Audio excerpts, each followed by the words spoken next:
Back on October 23rd, 2022, Charles Hoskinson, the founder of Cardano, came out and said that he had something special planned for November. Now it's time, and he's officially come out and made this announcement, which is going to change the future of crypto, change the future for all Cardano investors. In today's video, I want to break down that, as well as a few other important things happening in the market. We're going to stay away from the FTX drama. We posted other videos on that. We're going to focus more on crypto in general and this massive announcement. So what we're seeing right now is that Charles Hoskinson came out on October 23rd, 2022 and said that he had something special planned for November. He had said he had been working on this for over 4 years and it has finally come out. But before we get into that, what we're seeing is that right now with the crypto market, Binance just saw a record of 138,000 Bitcoin flow back onto exchanges. And this is something that's pretty interesting. Typically, when we see inflows onto exchange, it means one of three things. The first is that either people are selling their Bitcoin.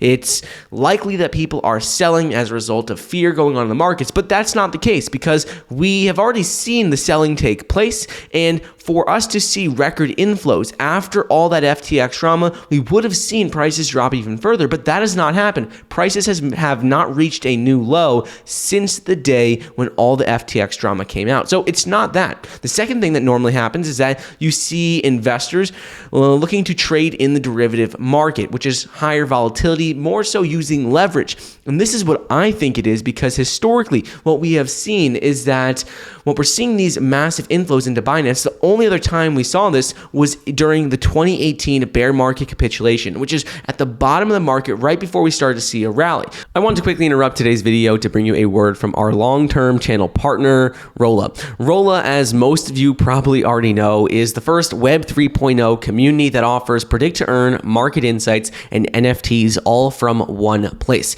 I've been using this platform for quite a while now and have been making predictions on Bitcoin, Ethereum, and other cryptos to earn some additional passive income. You simply click send if you think the price of that crypto is going to go up within the next 8 hours, and you click nuke if you think the price is going to go down. If you're correct, you'll earn Rola tokens, and it's pretty simple. The cool thing about this platform is that not only can you earn Rola tokens for making predictions on the crypto market, but also you can earn from playing in competitions, and they also have another Candy Crush-esque game called Kiwi, which is under the play section in the app. In addition to this, you can even socialize just with other people in the crypto space. You do this by posting images, text, and interacting with other people's NFTs. So this is the only Web 3.0 community that combines all of these different aspects in one place. In addition to the in-game Rola tokens, Rola also offers in-game NFTs called Rolograms.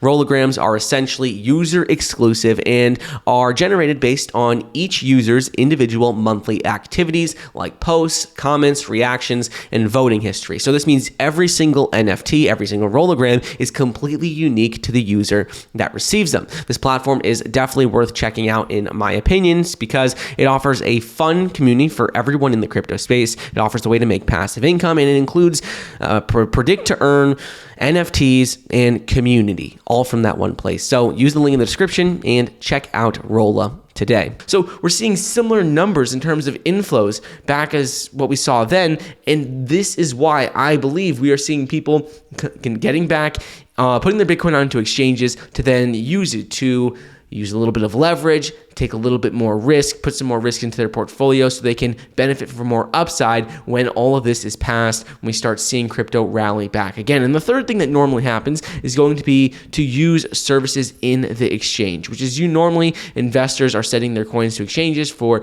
staking, airdrops, things like that, but that's not the case either. So if you look at the three reasons why you would see massive inflows onto an exchange, it's because one of these three things, and if you're asking me, I would say it's probably because people are looking to use some sort of leverage, trade the derivatives market, because we haven't seen Bitcoin price drop lower than after the FTX collapse. We aren't really seeing any sort of major changes in staking or airdrops that would incentivize people to do this.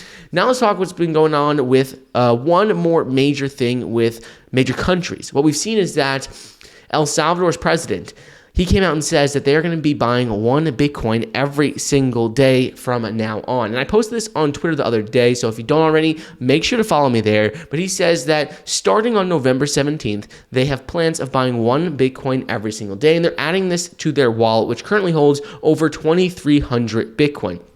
They had bought 2,381 Bitcoin, an average price of $43,000. They spent over $102 million on their Bitcoin. It's dropped down substantially, below $40 million now, but they said moving forward, that is going to be their plan, to continue buying one Bitcoin every single day. And this is very bullish. This is showing us that despite everything going on in the market, we're still seeing major countries and institutions interested in Bitcoin. They're saying, yes, everything with FTX was a problem, but it's not a result of crypto or blockchain failing. It's a result of poor management and just FTX failing in general. Now let's talk about what's been going on with Cardano. So first thing with Cardano is that we have seen that Cardano has experienced explosive growth despite the FTX collapse. We've seen 3 or 4 major things happen in terms of data for its ecosystem. The first is that ADA has surpassed 6 million NFTs. If we're looking at the most recent development report from Cardano, you can see that they're at 6.84 million native tokens. That's a massive milestone. We've all seen over 104 projects. So both of those are very big deal. In addition to that, we also just saw that following the FTX collapse, there were over 30,000 wallets added in the following week after the FTX collapse, which is higher than normal. If you look at the chart, you can see that there has been a significant growth in ADA wallets since the FTX collapse, and this is something I think is happening because of all the drama with Solana, other layer 1 cryptos, and especially everything with FTX, but people are moving away from Solana, getting more into Cardano, and that is why I think we're seeing that happen. And third thing with Cardano is that we have also seen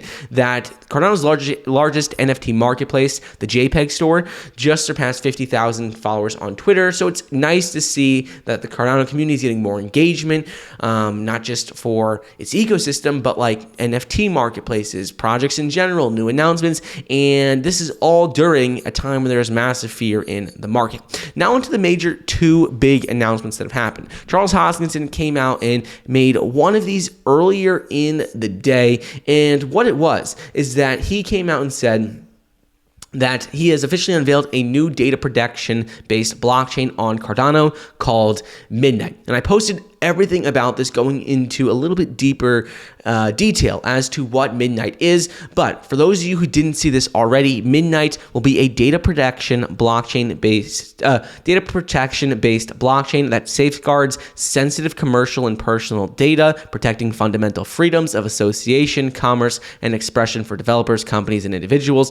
Ultimately, he said for individuals, it's going to allow them to safely share sensitive information when operated in a connected world, and it's also going to enable developers to quickly build and deploy data protection first dApps using many programming languages. They're going to start off with some programming languages, add more over time, but this is something that is very important. He had said that this has been something that he had been working on for over 4 years, and this was the big announcement that he had said back in October he was planning on announcing in the month of November. So a lot of people are very excited about this, having this Midnight blockchain launching on the Cardano ecosystem. In addition to this, we've all seen another huge milestone for Cardano be just announced, and that is that Cardano-based regulated stablecoin USDA will hit the market in 2023, early 2023. According to a report that just came out, it says that this USDA Cardano stablecoin is going to be the first